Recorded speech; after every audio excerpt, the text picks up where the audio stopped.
They had decided to create a brand new institution, a brand new center to study the presidency essentially as a academic counterweight, if you will, to the political think tank on campus in the Bush Institute. I don't mean to suggest these are equal in weight, but at least they wanted to have something which was purely scholarly, purely academic.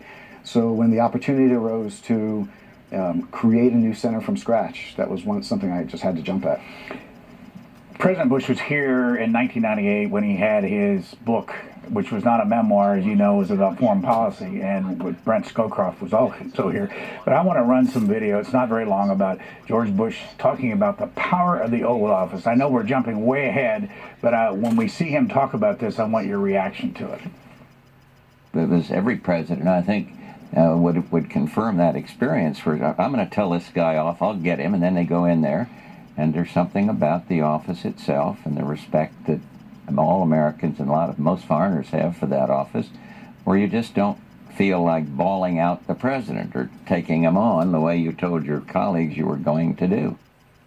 What are you seeing there?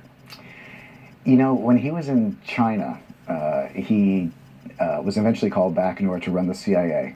Something he didn't want to do because he thought, to be honest, running the CIA was a political career killer. He still had aspiration for higher office.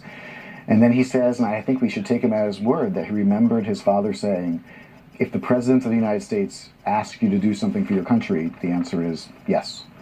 That sentiment, I think, really embodies his entire sense of obligation, not to necessarily be a president in his own right, but to hold the presidency up as a charge to hand off to the next person. Granted, he handed it off to the next person sooner than he would have liked, but he really understood that the president embodied American honor, embodied American power, and embodied American consistency in many ways. And the respect he had for that office is difficult to put into words. When did you first meet him, and how often did you interview him? Well, I first met him, I guess, my first year that I was down in College Station. He actually used to, once I got to know him better, used to come to our classes at the Bush School quite frequently. In fact, very funny story about that. I used to bring him into my foreign policy class when the students had to do a simulation where they had to essentially present to the President and the National Security Council some policy issue. And of course, we never told the students that he was showing up, so it was wonderful to see the look on their faces. And we'd have him play the role of president.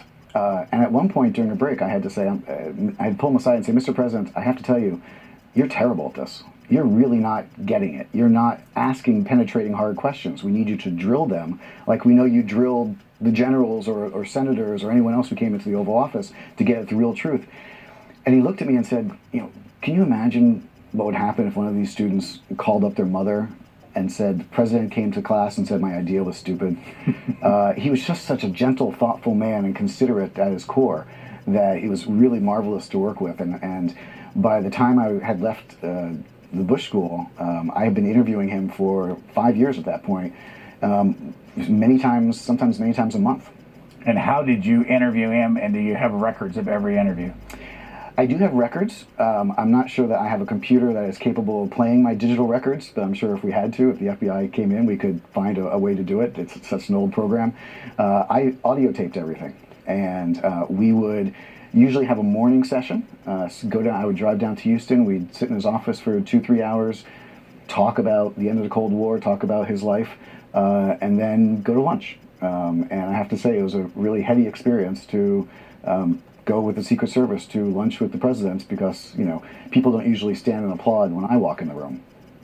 And we can do this quickly because there's so much to talk about, but I want to go through his life and the years and have you say something about that period. 67 to 71, for 4 years, he was a U.S. representative in the House of Representatives. The most important thing about that moment in his life, I think, is the time that he stood up to his constituents. He actually voted for the Fair Housing Act, something which was remarkably unpopular in his district back in Texas, even though he expected that this would perhaps ruin his political career. Ultimately, he went back to his district and explained his vote and explained that he had just come back from visiting American troops in Vietnam and couldn't stomach the idea that an African American or a Hispanic American or any other kind of American who had put their lives on the line in combat couldn't come home and buy a house. So he voted for that bill out of conscience, and I think it really demonstrated that at the end of the day, he did oftentimes see a higher purpose to service. In March of 1971, for 22 months, he was a UN ambassador. How did that happen? That I think was, if you look back, perhaps his happiest years of his life, I would argue. He found that he really loved diplomacy. He had run for the United States Senate from Texas. He had given up his very safe House seat in order to do so, was expecting to run against a relatively liberal candidate on the Democratic side, instead found himself running against, Lloyd Benson, who I think one can safely say was actually more conservative than George W. Bush. We had the ironic situation where the Republican was the more liberal candidate in that election, and he lost that election. But he had in the back of his pocket again a promise from President Richard Nixon that if he did this, run for Senate, and if it didn't work out, well, the Nixon administration would take care of him. And George Bush actually went to Richard Nixon at that point and said, I think I'd really like to be Treasury Secretary. To which Nixon replied, "You're not qualified." In fact, Nixon actually said something worse about him to one of his aides. He said, "The Treasury Secretary has to be somebody who could someday be president, and Bush isn't it." Funny statement now. So then they found a different position for him, which was to be at the United Nations, at which point it was pointed out that George Bush at that point in his life had zero diplomatic experience, and the international experience had largely come during World War II. And Bush very wisely turned that into a virtue. He explained to the White House staff under Nixon that since he didn't know anything, he would do exactly what Henry Kissinger said. And that's exactly what Henry Kissinger, the Secretary of State, wanted to hear. January 19th, 1973, he began as the chair of the Republican National Committee, there for 21 months, middle of Watergate. Why did you do it? Well, again, he did it because the president asked. And if the UN experience was his happiest time of life, where he discovered something that really enthralled him, that diplomatic work, the time at the RNC was arguably the worst time politically in his life, his professional life. He did it because President Nixon decided to shake up his cabinet after winning re-election in 1972, move people around for the second term, and decided that Bush would be exactly the kind of person he wanted at the RNC, again, because he would be a loyal follower of the president's ideas. It became difficult, of course, as you mentioned, because of Watergate, and Bush had the unenviable problem, if you will, of being forced to go out on the stump every day, if you will, and defend the president, a president who he increasingly over time came to believe and then know had been lying to him. So, like other Republicans at that time, the moment they realized not so much that they had been lied to, but they had been made to lie for Nixon, that was the moment he and others encouraged his resignation. Beginning on September 26, 1974, he went to China as the U.S. liaison for only 14 months. Who sent him there, and why did he take that job? Gerald Ford sent him there, the president, of course, who comes after Nixon. Ford sent him there essentially both as a reward for the good service he had done for the Republican Party. In fact, Bush had actually been talked about as perhaps being Ford's vice president.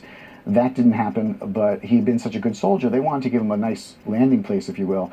And also, to be honest, Ford wanted as many people involved in Watergate, and Bush was a public face of Watergate, though never involved in the actual conspiracy, out of public view.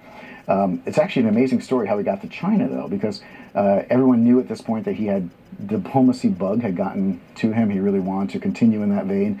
And President Ford offered him the chance to become a U.S. ambassador to France or to Great Britain. So essentially the two greatest plums, if you will, that a president can offer for an ambassador. And Bush turned those down and said, "I'd rather go to China." And I think he did so for two reasons. The first is, frankly, that the ambassador to France and ambassador to London are typically supposed to enhance the embassy's social budget from their own bank account. And Bush, as he put it, still had 3 kids to put through college at that point. But also because he thought that going to China would be, again, an adventure, much like going to Texas. It would be something that's completely brand new, something completely foreign, and something completely exotic and exciting. I have to say that if there was one conversation in his life I wish I had been a fly on the wall for, it was when he came back and informed Barbara that they were going to China, something she had no idea he was even thinking of. For 357 days, he became the director of the Central Intelligence Agency. How did that come about? Again, that came about essentially as a long-term vestige of the difficulties of Watergate and Vietnam. The CIA was under tremendous